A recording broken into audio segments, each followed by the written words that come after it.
Te voy a contar que me fui a un lugar a arreglar este teléfono. Ciertamente creía que me iban a solucionar el problema, pero resulta que no.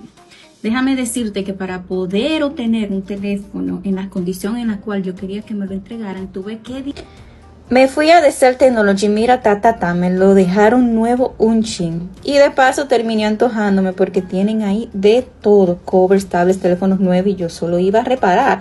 Así que si tu celular está dramático como el mío, llévalo allá. De paso también sales montado porque tenemos la pasolita